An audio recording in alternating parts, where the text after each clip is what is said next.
guys, welcome to Two Guys and Hockey Talk. Oh, there you go. Pavel the Cat Insider goes missing when they need him the most. Pavel, get the heck out and come back in. What?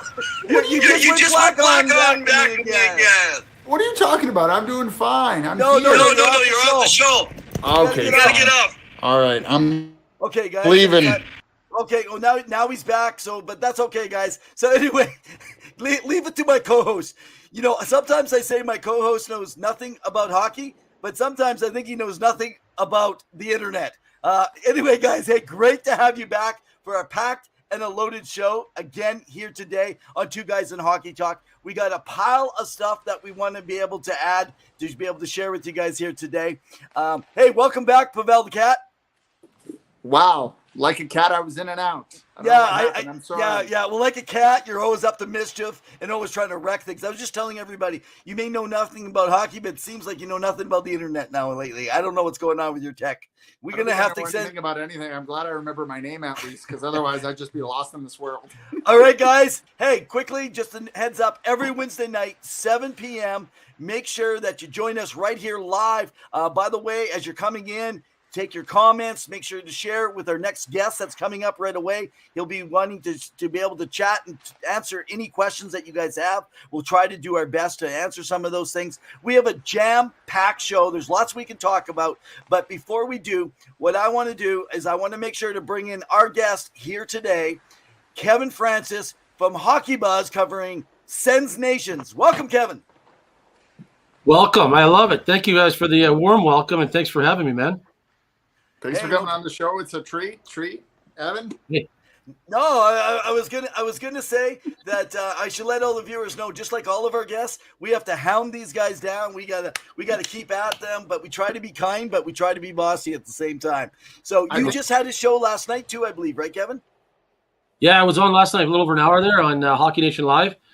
We had Bill Meltzer on, right? He does all the stuff for the Flyers. He does stuff for the IHF as well. World Juniors, so he was great. We had him on with us, and it was great last night. But tonight, I'm ready, man. I'm ready for, hardcore Sens talk, man. I'm ready. Woo! Okay, well, Pavel, go ahead. Let's open this up. Let's get right into the beauty of this. Well, we want to talk Sens. We want to talk about some of the writing that you've done in the past. But before we get into it, like I like to ask all our guests, where did your love for hockey first come from? And was there a moment or a time, if you want to share with us and our guests? Yeah, no, and you know what? Growing up in Ottawa, we didn't have a team. I'm late 40s, all right? So we didn't have an NHL team growing up until my last year of high school did we get the Sens, right? So growing up, I grew up an Oilers fan, right? And one of the cooler things that I got to do was, I'll never forget it, in 1986 at the old Ottawa Civic Center, the Oilers and the Habs played in an exhibition game in Ottawa, and got to see Wayne and then Patrick Waugh. It was in 86. And I remember the time my dad's like, the tickets are $45. And then I'm like, right? It's just amazing when you think back. But I was, 12, 13 then. So, yeah, that's what really, really drew me in the NHL more. I mean, you watch it as a kid growing up. But to be able to see it live like that for the first time, even though it was preseason, it just locked me in. So from then on, and then I made my allegiance switch over once we got the Sens, right? So, but I still, my second team's still Edmonton. Okay. So, Kevin, we have a question for you. So you write over at HOCKYBUZZ, you cover Sens Nations, and I always give you props. I mean, we'll talk a little later about controversy surrounding HOCKYBUZZ and stuff, but I let people know, man, you're a legit guy no matter what. So I appreciate that, man. But tell us. I get some people telling me that, when I state facts, they're like, oh, you're negative. It's like, no. I'm stating facts, and I'm being objective. I'm not being subjective. So objectivity, people take it as negative, right? And that's the problem, is that people don't want to hear, negative stuff or facts, because then they'll misconstrue it as negative. But yeah. I'm like, they're going, you know what? I'm not going to wear my Sens PJs and pom-poms. I'm going to call a spade, right? I mean, that's what we get, that's what we get paid to do, right? Anyone can sit there and be subjective and just never rock the boat and let on that, everything's roses, and it ain't. So how did you get into writing for HOCKYBUZZ? Maybe give us the story behind it. Well, you know what? I did used to do a lot of writing way back in the day, and I did a lot of college football, NFL. I did stuff for the Ottawa Sun back in the day. And then, I'd come open and I'd talk to Eck at the time and Eric, and I just said, hey, I see that, the Sens spot's open, and they knew I used to do a lot of stuff on XM Sirius Satellite Radio as well for the Sens. So they were like, yeah, so I've been doing it for about a year and a half there now since. So it's enjoyable because, you know what? I got no restrictions, right? I'm not being told what I can and can't write, so they're very, very good that way there. Very open concept that way, right? So there's no, it's not censored. Put it that way.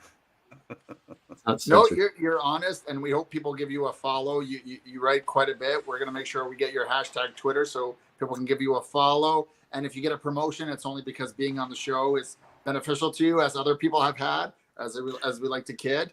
But let's talk a little bit about the Ottawa Senators first. So you guys had a crazy, crazy offseason. What were your initial thoughts on what Pierre Dorion did and how he won the summer, essentially, or the Ottawa Senators won the summer with some of the moves and names that they brought in? It's funny because middle of June, no one saw it coming because he went and made that quick, weird signing of Dylan Gambrell to a one-year deal, right, when he didn't need to do it. And now they're stuck with this ridiculous $1 million contract because he's probably not going to play more than a dozen games here anyways. Guy that scored 2 goals in 60-some games. Anyhow, moving on. So at that point, I thought we were going to be still going down the same road, right, of nickel and diming and so forth. Then a week after that, I got word that they gave him the green light to, boom, go for it, right? And then that's when everything kind of went a little, crazy and haywire. So the first thing he had to do was clean up his mess, though, right? So he had to clean up his mess in terms of what I'm talking about is the buyouts and the trades, right? So retaining some of Murray's salary, buying out Michael Delzato, buying out Colin White. So, everyone was quick to say he had a great summer, but his mistakes cost the team $5 million this year and next year in salary cap space, right? Because of his mistakes. So then from the negative, that was negative, but on to the positive. Hey, he scooped up Alex DeBrincat real nice. And I think everybody pretty much figured Claude was going to sign here once the wallet was open, right? Oh, boy. It was a bit of a given. I thought he moved Connor Brown a little too fast. I was the first reporter, was for a second-round pick. Beat Bob McKenzie on that one, by the way. And at the time, I thought it was for a 2023. It's the only thing I got wrong. It was 2024 pick. But I thought to myself, why are you wanting to unload this deal so fast? But someone actually said to me, the reason why, and this is where Pierre kind of irks me a bit, he was unloading him so that he gave him his number 28. Guess he was wearing number 28. It was interesting. I mean, maybe it's because Bob McKenzie is semi-retired. That's why he was a little slower to tweet about it. But a little slow, yeah. But you know what, though? The thing is, here he is trading Connor Brown. It's like, are you trading because you're trying to give Claude the number 28? Like, it was just bizarre how fast he did it because he could have held out and got way more. And you know what? They could have held on to him to the deadline and got even a first-round pick. Like, it made no sense, especially when they knew what was going on with Alex Formanton, right? They knew everything that was going on with that, right? They were just being hush. So maybe answer this question for us, or as best as you can, or from what you know. So we have a lot of people from Alberta, and there was all this talk that the Oilers were right in on Connor Brown and all these stuff. What do you actually know, or at least a lot of rumors that you heard over in the East, though, about what really happened? So Dorion did not want to take on a contract. That was the biggest problem is Edmonton wanted to move a contract for Connor Brown. Otherwise, Edmonton, he'd be there now. I was flat out told that, but they didn't want to budge. Ken Hall didn't want to budge, and Pierre wasn't going to either. So if they had have offered draft picks and prospects, or one or the other, I'm sure the deal would have went through. But Washington came in there and they scooped in because I think they had a good idea. They were going to have some issues on their top 6 with injuries of Backstrom and so forth. But that's what happened there. Otherwise, I'd be in an Oilers uniform because with his ties with you know where I'm going. With McDavid with the Erie Otters. Yeah, is that what you're referring to? That, and then what's his name that signed the 6-7 year deal before? I'm just blanking bad, man. We talking about Zach Hyman? Zach Hyman, right? So they were back to their Leaf days as well, right? So they had a few connections there. Yeah, and then the biggest thing for me with that Connor Brown move, which, like I said, it was too fast. Could have got a lot more for it, but I think he was just really trying to, piece together that roster as quick as possible because they're going to, try to push season tickets, all that stuff, right? So, so he was really trying to shore up the top 6 pretty fast, and then he gave Matthew Joseph that deal pretty fast too. I thought that was a little much. Like they're giving him that. I think hope, like it was more hope what he might be able to achieve, like what his ceiling might get to, right? So, but he here's the thing. He took a gamble. He did that before with Colin White, and it misfired, right? But, Colin White was playing with Pajot and Stone then, and that's why he was putting up those numbers. And then he never put all those numbers up again because he didn't play with those guys. And then DJ couldn't stand Colin White, right? Like that was a big. They hated each other, right? So it's too bad. So I'm hoping that he does achieve that ceiling, Matthew Joseph, and he's got a couple of good line mates there, in Tyler Mott and Shane Pinto. Very underrated player. I just want to say his services were wanted by a lot of teams, and I think Mott would fit in well. And I think he's a great grinder. I liked what he did last year for the Rangers in the playoffs. Sorry, as an aside. Oh no, it's true. You know what? It's amazing the amount of Americans that are on the team here in Ottawa too, right? And then take another step further. You got Norris and DeBrincat from Michigan. He's from Michigan. So is Austin Watson. There's so many guys from Michigan even on the Sens roster. But no, it was a nice move. And then, like I said, the Connor Brown thing, though, it did irk me. But yeah, he did a great job here. But the thing is, the only thing he didn't do was shore up the defense, right? The only addition is Jake Sanderson, and he has yet to play an NHL game. So we're looking at the same defense that they had last year. That's a problem for me. That's a big problem. I will say that defense doesn't get as much credit as it does for, you got Artem Zub, Nikita Zaitsev, Shabbat. I mean, he needs someone to play with, and I know there's been rumblings, and maybe you can allude to it with Chikrin with his injury. But Shabbat, he shouldn't be playing 30-plus minutes each night. I mean, he's honestly going to be a Norris candidate in the next 3 years, guaranteed, like the way he's playing and for his age and what he brings to the team. I mean, I got his jersey for a reason. But I think that defense can have a little bit of impact. But I wanted to ask a little bit about some of the younger guys coming, such as Shane Pinto and even Jake Sanderson. What kind of impact can they make coming in, and can they impress enough, or have you seen enough of exhibition games for them to make the lineup? I mean, small sample size, right? Pinto had a great rookie camp too, right? He only played that one game. He had 2 goals in the rookie game that they played against Boston. And then he had a great preseason. But again, in preseason, it's funny. You watch last night's hockey. Holy lifting, right? It was another gear, and it's going to be another gear in November, right? Another gear in December. But if they can maintain and be able to make that transition, right, to the speed of the game, I think he's going to be dynamite. And he's going to be insulated, right? Playing the third line, he's not going to see the other team's top 2 defense pairings often. So Pinto, I think, is going to probably make a bigger impact sooner than maybe Sanderson, because Sanderson, like I said, he doesn't even have an NHL game under his belt yet. And it's going to boil down to who Sanderson plays with too, right? I think Hamonic is playing up an extra spot in the lineup. He'd be better suited on that third pairing, right? Unfortunately, he's going to be playing on that second pairing. That's why getting a top 4 for this team eventually is going to be critical. Zaitsev should never see the ice again, and I hope he doesn't. Right? He's a -5 in the preseason, for crying out loud. He's just, they call him the human pylon for a reason. I'm not trying to. Like I said, bottom line is defensively, it bothers me that they did not upgrade it more. But I hope that some guys do take a step forward. I do hope that Shabbat's game takes another step up too. And I hope that maybe playing consistently with Artem Zub will give him that opportunity, right? Because he did get jerked around a lot last year, and he was pissed in the exit interviews, pissed when he left, because he was a different defense partner every 4 or 5 games. Yeah. Right? Mm-hmm. And he was attributing that to why he got hurt a couple of times too, because they were putting him in bad positions on the ice because no one wanted to handle the puck. Give it to Thomas. So. And interestingly, as an aside, I would just mention Travis Hamonic was a very unique pickup because nobody expected him to kind of leave Vancouver. I know he had family matters and stuff like that, but he could be a solid top 6 guy. I don't think he's a top 4 guy in my mind, but top 6 guy. You know what? Evan, were you going to ask? Yeah, go ahead there, Evan. Yeah. Yeah, no, I was going to say it's interesting because when people ask me, where do I put the Senators? Because everyone's just rushing to the playoffs, right? I was just saying, actually my partner here is probably one of them. No, are you sure? I'm sure that you said that. I think we're going to go back and rewatch. I'm gonna maybe make a prediction, but they're overhyped. But anyways, go ahead. So, but one of the things that I looked at is the same problem that Edmonton's had so long is they're building up front, but they're not building well out back. And I was really excited when they got Talbot. That was the only thing that made me feel that they can be a competitor for the last spots later into the season. Absolutely.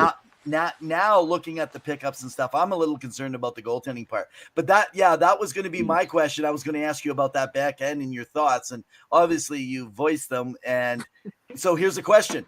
From your perspective, what can the Senators do about their back end this year? Well, it's going to have to be via the trade route. I'd like to see personally them give, but here's the problem. This is where the organization failed and jerked around. It's constant, right? They jerked around Brandstrom for the last few years, and now they're jerking around JBD and Lassie Thompson. If they had been smart last year, but this is the problem, is the head coach, right? His head's stuck in the 90s, right?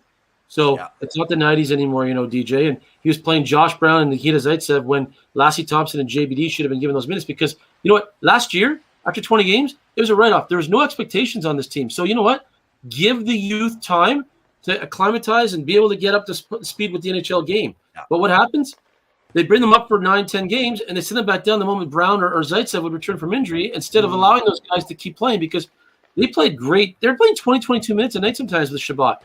They were doing nothing wrong, right? Nothing wrong. Oh, Josh Brown's returning from injury. Oh, Nikita Zaitsev's returning from injury, and he's putting those guys back in the lineup. Right back. The team failed them last year because you know what? We wouldn't be having this talk right now about what's going to go on with that back end because Lassie Thompson and JBD, we'd already know what they'd be capable of doing, at least in terms of, hey, can they fulfill that 5 or 6 spot? Or maybe even one of them might have been a defense partner on option for Thomas Shabbat because he said he enjoyed playing with Lassie Thompson when he played those 10 or 12 games. So it just drives me nuts, So it's no fault. It's no fault. So Kevin, you should tell us what you really feel. I really want to know. I think no. But here's the thing. The other problem that I have is, defensively is their structure, right? So you were talking about Edmonton. It's playing in 5-man units. So it's going to also boil down to the forwards. So I don't want to put all the blame on the defense. 5-man units. Yeah. Are they going to play in 5-man units? And then you touched on it big time, the goaltending. The Talbot injury. I mean, your DJ's talking about how maybe, Forsberg can play the first 14 or 15 games because there's no back-to-back games. There's no 3 and 4 nights, nothing. So they're very lucky with the schedule. But what if Forsberg was to get injured? Just for a week or two. They got nobody. They got a guy that's played in the KHL for the last 3 or 4 years, right? So that was another issue I had. There's a lot of more serviceable guys, but Pierre again jumped the gun, I thought, because there's more serviceable guys that were put on waivers 4 or 5 days later because you knew teams had 3 or 4 goalies. They were going to put some of them on waivers, right? Doc, Subban, there's a bunch of guys that I think had more NHL experience and would be more suitable to be here just in case something did happen, knock on wood, to Forsberg, right? But the Talbot thing, that was a great acquisition. I loved it. That was actually, that was one of, I thought, Pierre's better moves because, you had a 1A and a 1B scenario, and you had, hey, whoever had the hot hand, you can let him run with it. And then once that guy cooled off, boom, back to the other guy. But now you're kind of stuck going, we better not overwork Forsberg either. So something I got back was that the moment that Fleury signed officially, there was thoughts about it, that there was a call immediately that was made by Pierre, which if it did happen right away immediately to get in on that early, that hats off to him, at least one good move, right? Well, and it was also Cam Talbot's agent who kind of came out vocally, on behalf of his clients saying like he's not going to share the net being 1A, 1B. He wants to be a starter in the NHL, which as he should be. He's had a good season. He's just struggled sometimes in the postseason, but overall in the season, Cam Talbot has solid numbers. So he does, and he had a better defense naturally to play. Have in front of him in Minnesota. Yeah, Minnesota has a better defense. Yeah, we were down in Montreal the draft, and I remember we ran into Bill Guerin, and he wanted nothing to do talking about that because he was pissed that he didn't got out. Because then your asset, right? It devalues your asset, right? Yeah. And the athletic writer, I forget his name, Rafa, I forget his name, but he had the trade in terms of Talbot coming to Ottawa. I had the piece going back. I knew they were sending back Philip Gustafson. Because Philip Gustafson was a nervous wreck here, right? Like the guy, if he knew he was playing that night, like he was better if he came in relief because the dude vomited like no one's business before a game. He was a bundle of nerves. He's a nervous Nelly like you wouldn't believe, man. So I think they were fed up with him because he battled confidence issues and so forth and whatnot. But he also got jerked around last year too because DJ wasn't playing him, right? He was sitting in front, and again, play him, find out, right? Play the youth. Yeah. Play the prospects. You got nothing to lose, man. No one's going to fire you, DJ, because you've already lost more man games than most teams. And you had the COVID, you had the injuries, so no one was going to hold them accountable. Let these guys find out what you have, but he never did. That's another one. Anyhow. Well, we're gonna get on the side because you've talked a lot about the team, but one of the things that's been surrounding the Ottawa area is the arena. So what are your thoughts on what's been going on, or what insight can you share with the fans and with us about where we're at? Because I know Canadian Tire Center albeit it's a great stadium, it's a little bit outside of the city and it's a little tough. And, you know, with the death of Eugene Melnyk, has there progress been made with city council? Thoughts? They were supposedly out in Edmonton and in Seattle.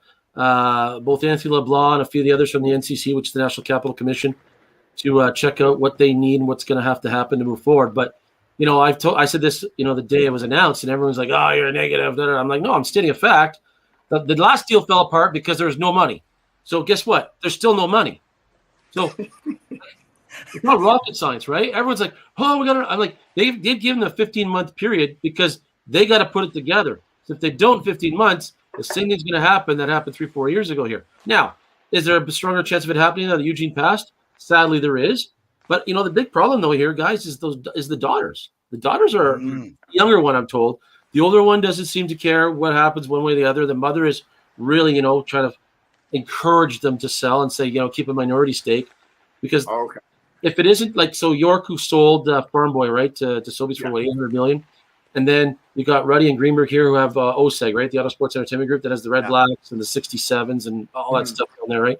So those basically are the two groups. So I was told last week, actually, by a great source that for a couple of years, there's probably 30, 40 vendors that were out tons of money that were never paid, because what Eugene would do is he would say, "Oh, let's do I'll offer a contra deal, or I'll comp you this or that." And some of these guys were out like tens and tens of thousands, even 100K. I was told last week, out of the blue, all of a sudden, some of these vendors were getting paid out of the blue. So you know what that tells me? That tells me one of those two groups I just mentioned to you are already behind the scenes trying to get everything smoothed over with the business community. And then at some point, hopefully then it means they're going to be selling to one of those two groups. And Alfie would be a part of one of them, the York group. I was told that. I know Chris Phillips would like to be involved as well. But that's where it stands, is that, you know, the daughters need to sell. Here, I'll tell you guys this. They're in the red so much, it's not even funny. If they were to sell the team for $500 million today, they'd profit $200 million. That's how much in the red they are, man. Wow. That's how much they're in the red. You know, the league had to bail them out. They had to bail out Eugene on that $1 million Connecticut casino bill. Remember that? And there's been there's been a couple of occasions where they've had to ask the league for help with payroll, right? But the sisters, they can't keep it. They have no money. They got no money, right? We asked back in March for an advance, okay, from the league for TV money. I'm not kidding you. So people that are like, "Oh, you should have it," they had to ask for an advance of the TV money back in March, man. So the sisters can't do it. It's not sustainable. So talking around the whole story now, and we know Melnyk's gone and stuff, but there was a big story you shared. I believe it was back in May that you were talking about this. A lot of our followers didn't follow, or they heard little bits, unless they follow you. Just by the way, you guys, Kevin Francis writes over at HOCKYBUZZ, guys. So you check him out on his daily blogs that he get. I think it's daily you get out there, don't you? Yeah, it'll be more daily now with the season breaking up, right? More to talk about. So, but anyway, if you can kind of go around and share a bit into the story that you wrote on the story of Pierre Maguire wanting to come in and work, and the connection with Melnyk, and your whole story piece. Maybe if you can, I don't know how you can condense that, but as best as you can. I'll condense it, but I'll also add a piece to it that I couldn't write about because, you know, for liabilities, right? Like, you know, I didn't want the site to have to get lawyers involved. Well, I want to say we don't have any lawyers, so no, it's not bad. It's basically, you know, pretty much exactly what happened, because I've been given this by a couple of people that are, I mean, more than directly involved with the org. Okay, so what happened basically, to give you kind of the cold notes like you're talking about, and then I'll get to the other big heavy meat of the of what I'm going to tell you. Sure, scoop. Let's do it. So, you know, they were playing Vegas, Montreal, and he was covering that. Would have been the Eastern Conference final, right? It was so bizarre that year, right, with the whole COVID thing. So Montreal and Vegas were playing, and he knew that he was not going to sign on with ESPN or TNT, Pierre Maguire. So he went looking around. He wanted to get back into management, right? He really wanted to get back into management. So what does Pierre Maguire do? He reaches out to Pierre Dorion, and basically Pierre Dorion gave him the Heisman. And didn't even give them time of day. 2-3 minutes later, boom, hangs with the phone. So I know for a fact that Pierre Maguire then reached out to a certain radio personality or two in the city and asked for Eugene Melnyk's direct cell number. And then he reached out to Eugene Melnyk without Pierre Dorion knowing. And then Eugene Melnyk and Pierre McGuire talked for a week without Pierre Dorion knowing. And Pierre McGuire sort of alluded to it in one of his interviews and said how he couldn't even tell his wife what was going on that week because nothing could get out, nothing could get leaked out because that's how quick Pierre Dorion shut it down. Pierre Dorion wants less mice in the kitchen. He doesn't want people taking him to task or questioning his moves, right? And that's the problem, is that he makes these bad decisions on the pro scouting side of things, right? Yeah. So anyhow, what went on next was basically Pierre McGuire and Eugene Melnyk basically in cahoots, right? Yeah. They're in cahoots. And bottom line is they basically worked out a deal.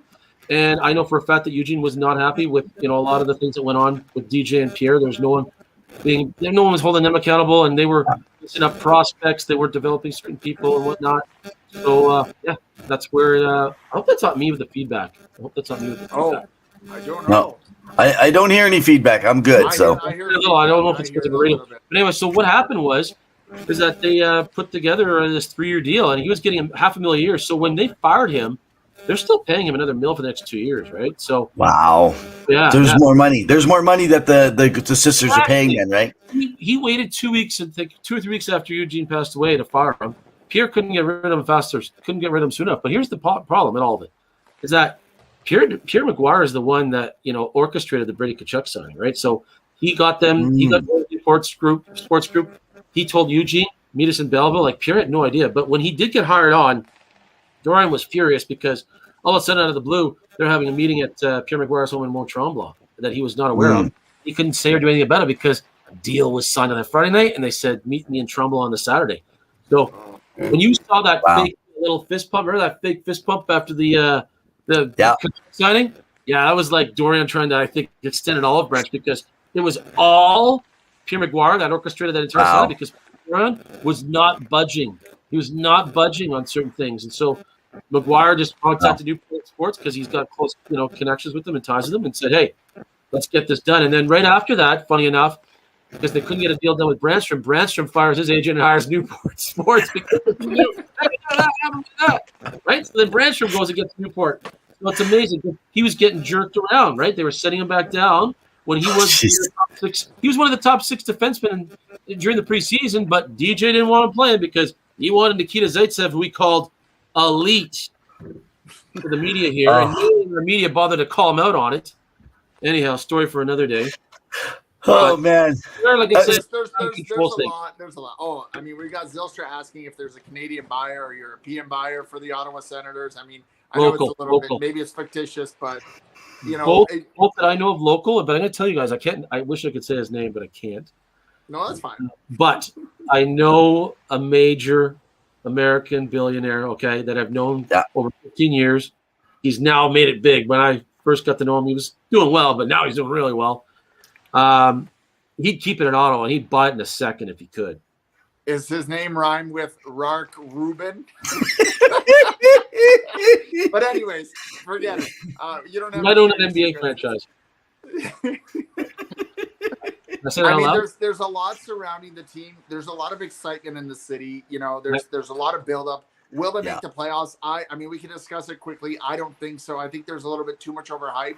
I think they're a solid team and they'll be battling for a playoff spot come November, playing meaningful games, as they like to say in 32 Thoughts. But I really think there's still just like you said, on that back end, whether it's Chikrin, whether it's through a trade, something needs to give.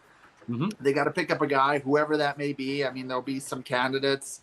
There's quite a few people going through the waiver wire. Maybe somebody gets picked up. Well, Pierre loves waiver shopping. Exactly. I think the big thing that hurt Ottawa last year and even the year before was injuries. And I think that really derailed them, whether it was COVID. So go ahead. What are your thoughts? Absolutely.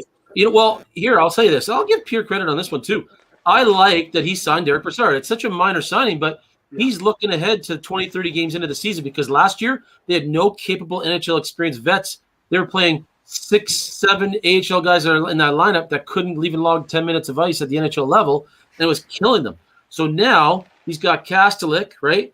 He's got Austin Watson and Parker Kelly, but then he's got Gambrell and Brassard. At least he's got NHL bodies that if they're injuries. Brassard can also play special teams. He can play in the second power play unit, and then they can leave that third line alone, and Brassard can jump in for a few games, right? Maybe play that second line center role, right? You move up. Let's say if it was Norris that got hurt, move Stützle up to the whatever. There's a lot of options there. The Brassard signing is sneaky good, and I liked it, and I'll give Pierre credit because he learned from his mistakes from last year because he did not prepare for what could possibly happen, and he didn't have the proper depth because of it, right? The biggest thing for me is 11 of their first 15 games are at home, guys. All right? Right. You got to make hay in a hurry. And believe it or not, they play in Buffalo and in Toronto. They come home. They have a 5-game homestand. That's their longest homestand of the year. That's right at the beginning of the season. They got to make hay, man. And the other problem that I have, I'll tell you why. Yes, they'll contend for the playoffs as long as they stay healthy and whatnot. But, everyone's like, oh, they got to make up, 27 points? I forget what it is. It's a lot of points. But here's the problem. What people fail to realize, and I wrote about this too in February and in March, and I wrote about the Matt Murray thing too that I mentioned to you guys before you came on the air as well, is there was a stretch of 25 games right in the middle and the meat of the season. 21 of those 25 games, they faced the other team's backup goaltender or even their third stringer because no one took Ottawa seriously. And then Ottawa was getting results. They were facing Brian Elliott instead of Andre Vasilevsky, and they were beating Tampa Bay, right? Yeah. Or, Florida had a third stringer called up, and they were beating Florida when it shouldn't have happened. I remember they played Colorado. Colorado had their third and fourth goalie here in Ottawa, and Ottawa beat them. So my point in all of this is that Ottawa was playing a lot of backup goaltenders when they were getting results when, like Pierre Aguirre called it, fool's goal, because there's no pressure. There's no pressure, right? No pressure. So, yes, there's no pressure. It's fool's goal. But at the same time, people need to realize they faced a lot of backup goaltenders. They're not going to get that. Teams are going to take it seriously this year because they've heard the hype and everyone, so the first 15, 20 games, they're going to be facing every team's starter. They're not going to be facing backups, man. So, everyone's like, oh, they'll make up all these points. They're going to maybe lose some points from what they got during that meat of that stretch last year when they were playing backup goalies because they're not going to see that kind of talent. They're going to see more elite, talent. So for me, that's a big, big, big issue. And I hope that they play in 5-man units. I just think that I'm stunned that he hasn't made the move to Jacob Chychrun. I was told the week Tuesday. I even talked to a few agents about it. Even Andy Scott followed me on Twitter the night that I sent it out, who's Jacob's agent for the record. When I sent it out, it was close that night. And, the biggest problem with Gary does not want to move off of making it an unprotected so they want it to unprotected, the Coyotes, and he wants to protect it. But I'm like, if you're serious about making the playoffs, you shouldn't be worried about finishing in the bottom 10. Yeah. It makes no sense to me. Yeah, and I don't think Pierre can actually go through that. So I just like to mention something. I'm going to give Ottawa a 80% chance of still landing Chychrun. This is about injury. They want to make sure. Arizona's been over asking everybody for a while, and the best trading partner is Ottawa. I think it fits the best. Mine is Pinto because they're really keen on Pinto. Sorry. Yeah, well, but they're not going to get rid of those guys, right? Yeah. But they've stockpiled. Here's the thing. I said this last night too. They've stockpiled all these draft picks and prospects, okay? At some point, you need to transfer that into experience to give yourselves that bump to get to where you need to go. It's no more rebuilding. If you're still rebuilding, hold on to it. You're done rebuilding. If you want to make a serious playoff run, you need to use those picks. That's why you've built them up. That's why you've stockpiled them for these kind of situations, right? So the only thing I stay behind Pierre though this year is when you got Connor Bedard and Mishkov actually in a draft like this, I think you're going to look really stupid. And I think that's a part of holding. Like I don't think anyone is going to do a non-protected this year. Honestly, I agree with it. But unless you're in the top 5 or 8. Or I don't know why I said 5, should be 6 or 8. But you know what I mean with that. So hey, let's jump over.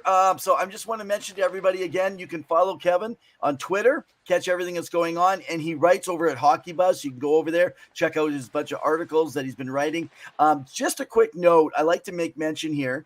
So people who do know about HOCKYBUZZ, like I always like to joke around, Kevin's one guy that I think he's got it right. But I always joke around. I mean, I worked with Richard Cloutier back in the day and wrote with him when he started Puck Rant. And different stuff. And Richard was all over it. He even came out on Twitter recently and said, guys, I was an idiot. I was just clickbaiting and, and like, whatever. You don't always know for the different people coming into writing. Some are good, some aren't. You know, I always say check their record, watch, actually go back. So I want to say, hey, thanks. I think you're great at your job and what you're doing, but how do you deal with the negative kickback that comes from writing when you're sharing stuff and they don't even believe it's true and they just think you're just making shit up? Well, they do. They think I'm just throwing crap at the wall and hoping something sticks, right? But honest to God, if I mean, you guys and I talking off the air, I could tell you things. Who and why I know some of this stuff, but I mean, I honestly do have some serious, sources and connections both within the organization and just around the league in general that have built up over the years, right? So it's tough because, you can't, and that's what drives me nuts. Is some people are like, well, why don't you just tell us your sources? Oh yeah, why don't you go tell Adam Schefter that in the NFL or go tell Darren Drigger that in the NHL? Do you think they would give away their sources? Are you kidding me? That's what drives me nuts. These people that have these, computer muscles, like, come on, they're just whatever. I just ignore it. I do ignore it, and I do mute a lot of it out because you have to, because you got to have a thick skin, right?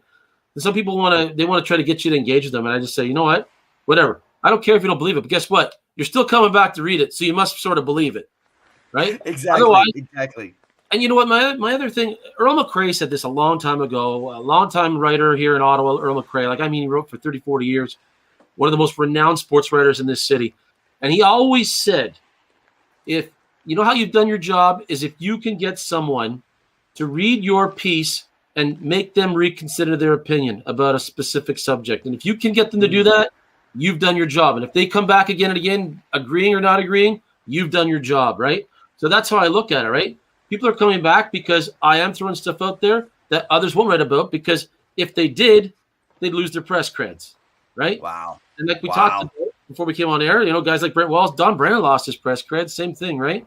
There's different guys that have been threatened to have their press creds yanked away because Pierre Dorion wants to keep it all in his little bubble, and he wants only certain things to get out there. He wants to try to control everything, right? So it's sad, but it's true.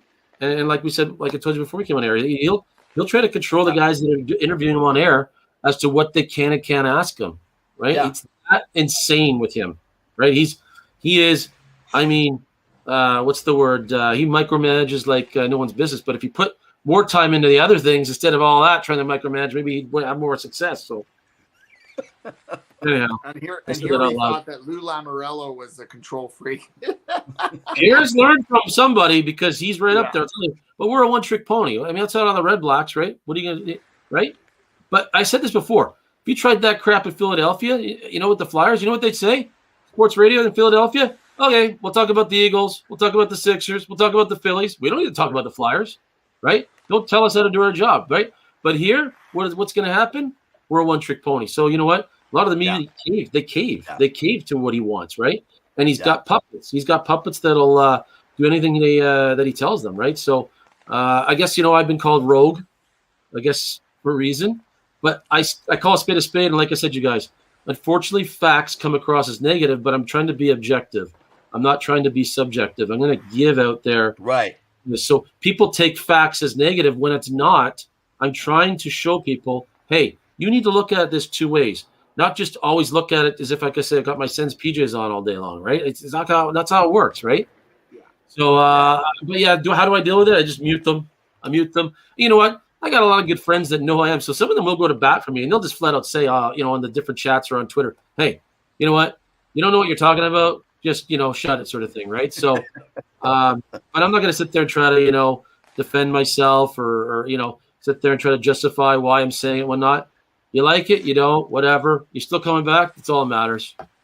I think the one thing that people don't realize and don't understand is that, like, you have eyes too, and the eye test counts for something, and you're around the team, you see things and you experience things, and for whatever reason, because maybe you're not wearing the gear every day, or you're not wearing a suit and tie every day, that your credentials are less than whatever it is, and it's just a false narrative. So in my mind, I think people need to respect, and, like, if you're really that upset about what you're writing, go ahead and start your own blog or your own post and start. Exactly, right. That Brady Tkachuk's going to Calgary. I don't know, like, make up stories that you think are fictitious. Absolutely, man.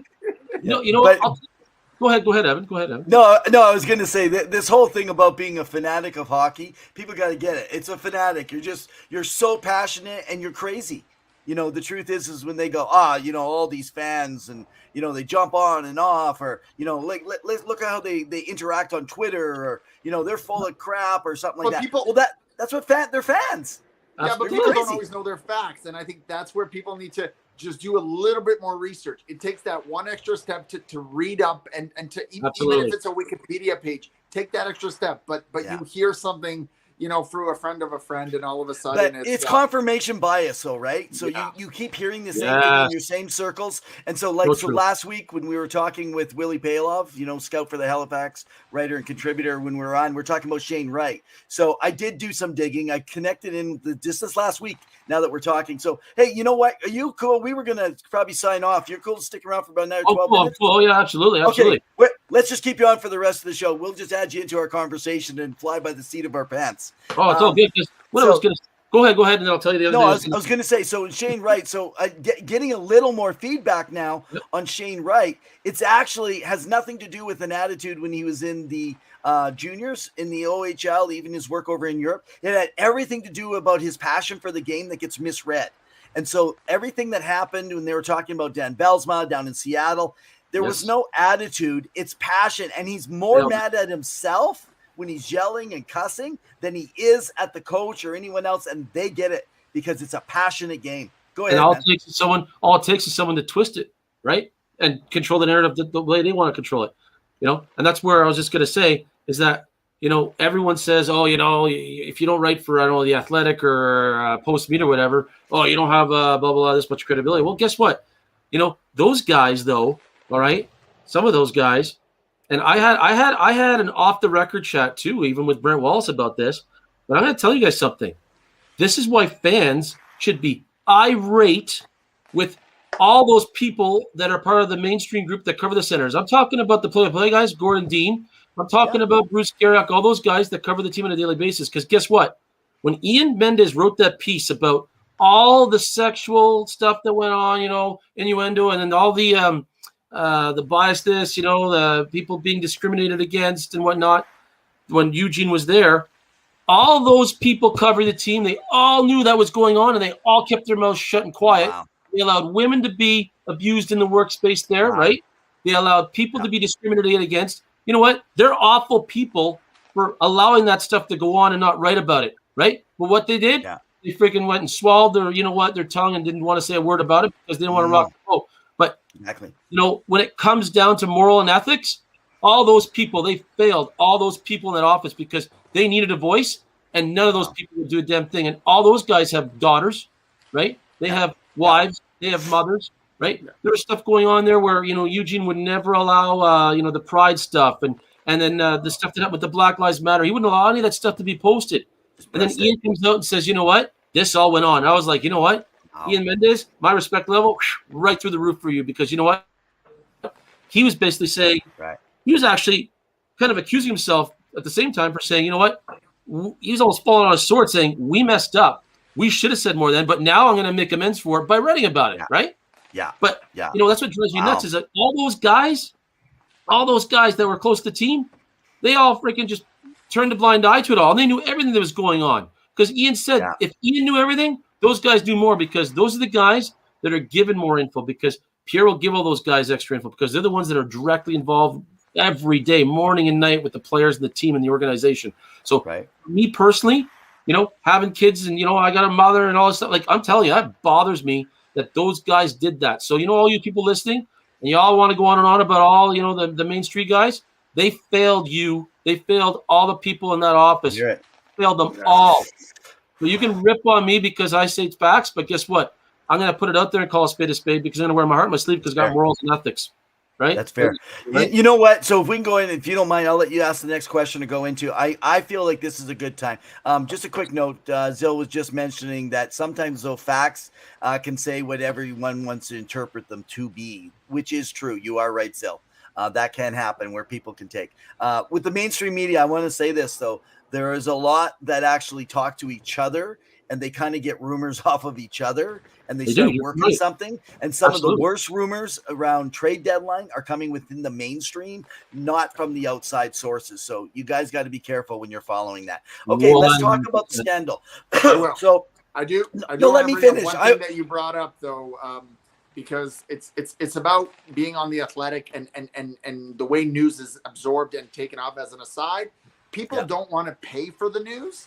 If you're not going to pay for the news, maybe you're not going to get the best quality. Why do you think that people want free stuff on the internet? So if you're willing to pay good money for good quality content, you're going to get that. Whether you're subscribed to the Wall Street Journal or the New York Times, whatever it may be, or the Athletic, you're paying good money for good writers to do good work to get the facts to be. But if you want some cheap knockoff for some dude on Twitter who doesn't even have a photo and is just mocking everybody, well, good luck with that as an aside. But yeah, as an aside, go ahead, Evan. Yeah. Well, fair enough. No, We're okay. going to ask about a scandal or something. Yeah, well, no, yeah, we're talking about scandals. So let's move in, and this does involve the Senators a little bit here when we're talking about Hockey Canada.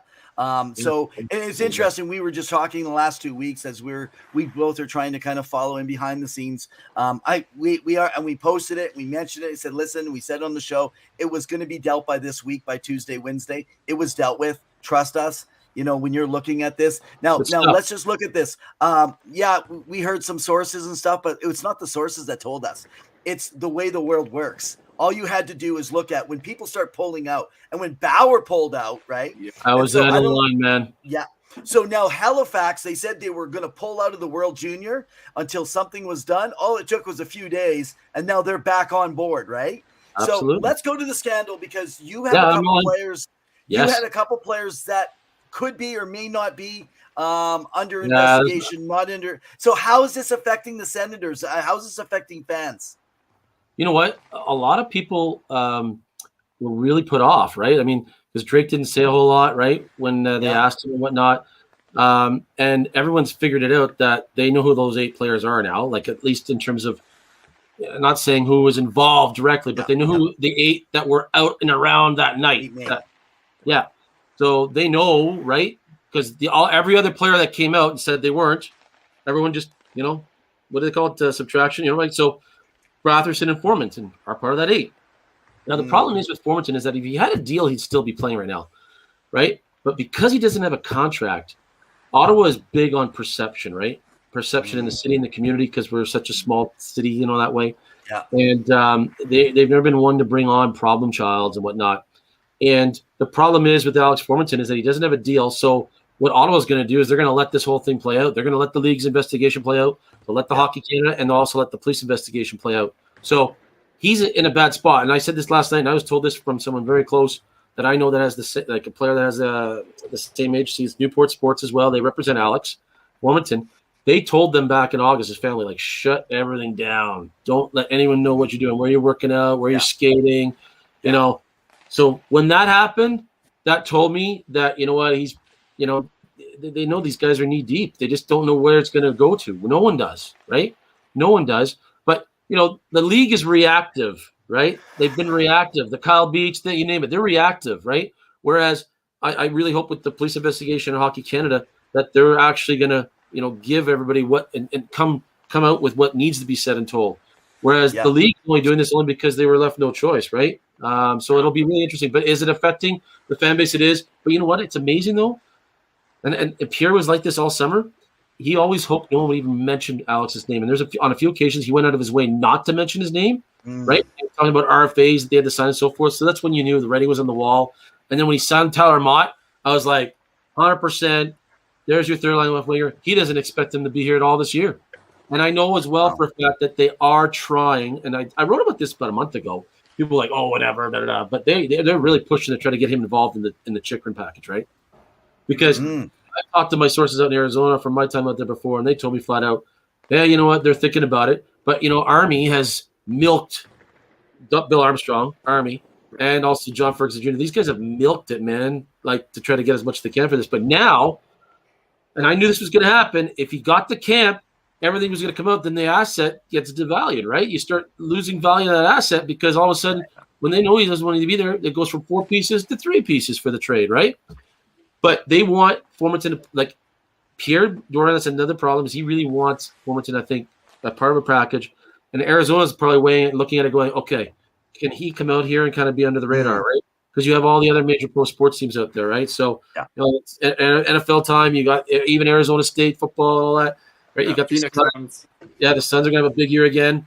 So they're hoping, I think, that, maybe he can put a fly under the radar out there.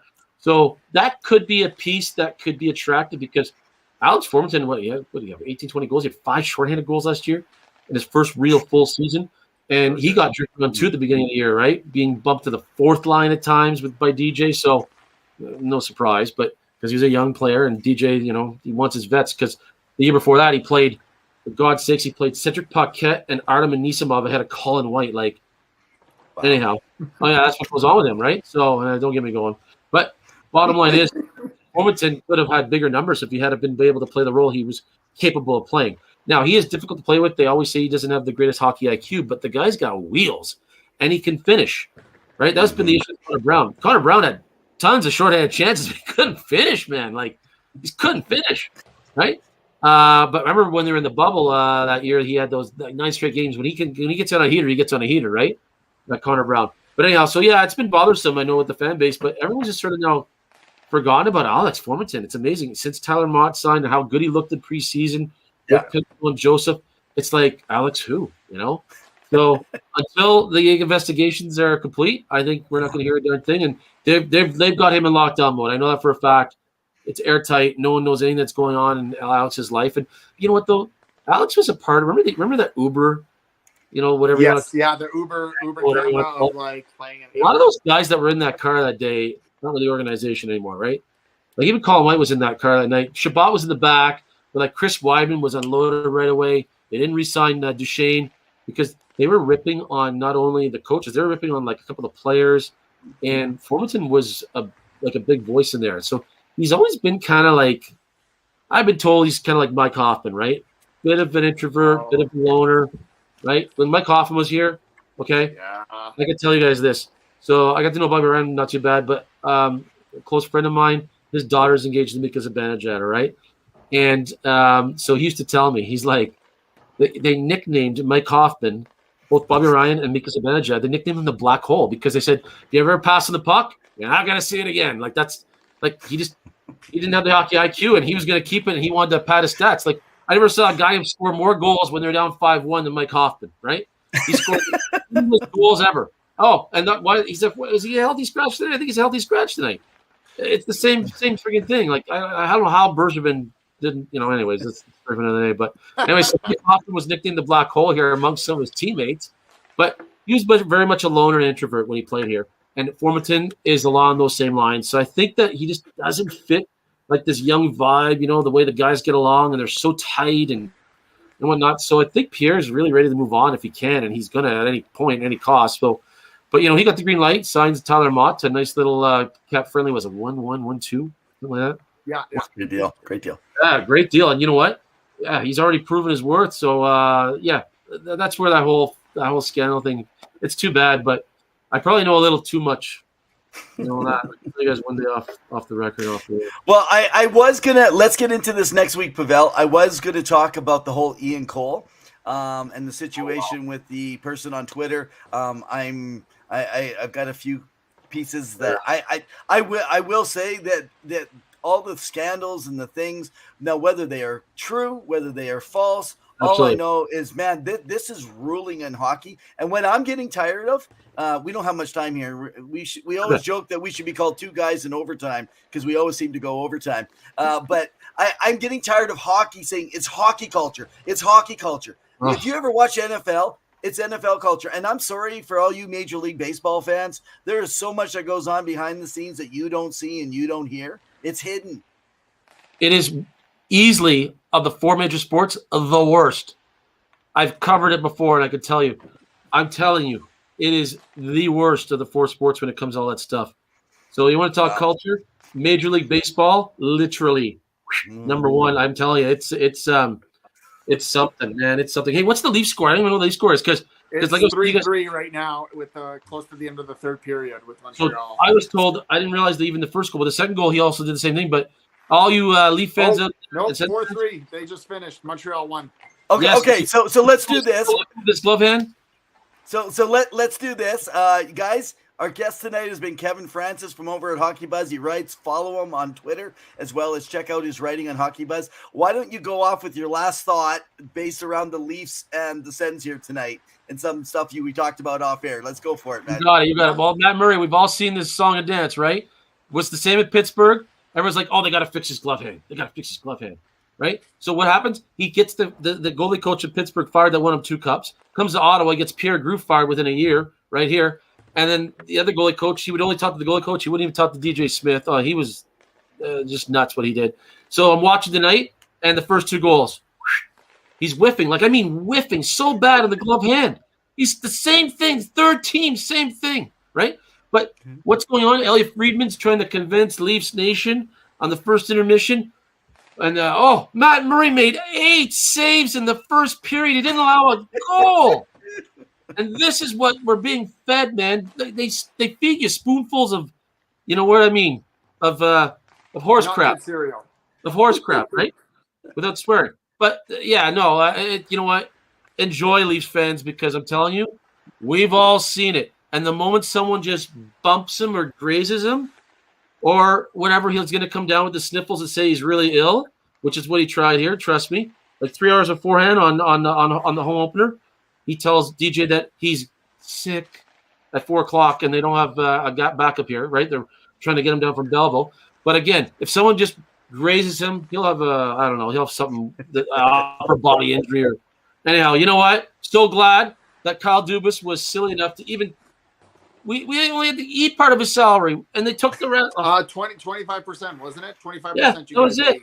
Because you know what? At one point, I know they were bugging for 50, and they were that desperate for a goalie, right? And they have history together with Sault Ste. Marie with Kyle Dubas. Oh man, I'll tell you something. Matt Murray, the guys in the locker room real fast. He got on their nerves so fast, so quick. Like they told him on the exit interviews, they want to know part of him. But when he had the birth of his second child, and he goes in the locker room and he tells all the guys, no one's allowed to know his son's name and all. He's just a different cat, man. Just a different cat. Hey, I just had someone text me, a councilman, I won't tell you where, a councilman in Alberta somewhere. They just texted to me on a private text here. This is aside from the show. And they just said that they think that you should start your own actual podcast, video podcast, because you show so different than when your writings actually over at HOCKYBUZZ. So just a thought, they throw out there for you. I do appreciate we're actually in the works, believe it or not.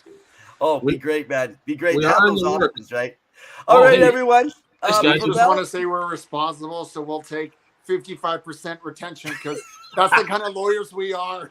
Finder's fees. So just so you know, at the beginning when Pavel was joking around about getting promotions, it seems like everybody gets another step up. One of our first promotions was Alex Thomas, now the play-by-play for the Hartford Wolfpack of the AHL. He was still covering other games for the Northeastern Women's and Boston and the Junior Bruins and a bunch of stuff. And then he got, and now this year we got shut down because Chris Jury wouldn't let him come on our show, right? You name it. In the meantime, we get Leah Hextall, Jimmy Bascow out of Philly, writing for Nitty Gritty, the beat writers. It's just crazy. So, hey, guys, I want to let you know, next week, Kyle Rossiter, he was the number 30 overall draft pick. We have him on our show. We're going to talk fighting next week, guys. That's one of Kyle Rossiter's favorite things. So he only played a handful of NHL games. He's got some incredible stories talking about that nervousness and fighting certain guys. Played a bunch of games, so he played a little bit with Atlanta as well. Most of his games were in Florida. So we have him on next week. The following week, we have Carl Manson from over in Sweden, editor for the Hockey SE and writing on post-Soviet hockey. He's got a whole bunch of stuff on the propaganda that the KHL is this year. You're going to have to get his take, guys. This is going to be crazy. So, but yeah. So this is going to be some fun stuff rolling around. So Pavel, last thoughts, and then we're going to get our last thought from our friend here, and then we're going to call it a day. Senators don't make the playoffs this year, but they do next year. They make the playoffs if they can get a top 4 defenseman in the first 10 to 15 games, if they can pull it off. But because like I told you guys, 11 of the first 15 games are at home, so they got to make hay. Okay, the Senators are going to need to win 70% of their games in their home stretch. They need to win 70%, and then they're going to have a chance to be fighting for a playoffs. If not, they'll be long out of it in that period of time. They got to hope they aren't playing. They got to hope they aren't playing every team's starting goalies.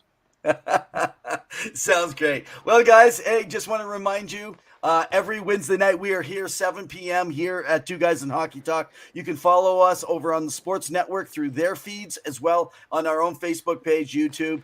We just want to thank our guest here tonight. Hey, Kevin, man, it's been a blast. I know I said 30 minutes. You said you were open. I'm open, man. It's all good. Yeah, man, I had fun. So I had a thank you blast. so I much. love it.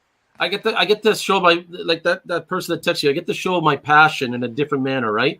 It's Yeah. hard to come across when you're writing, right? Differently. So hopefully, then maybe people, the respect meter might go up a little bit. Oh, I think it's gone up way up. And if they I'm don't, hoping, man. I'm hoping. they can kick it to the, cow dung. Yeah. I'm hoping, guys. Well, you guys are dynamite. I appreciate you guys having me, man.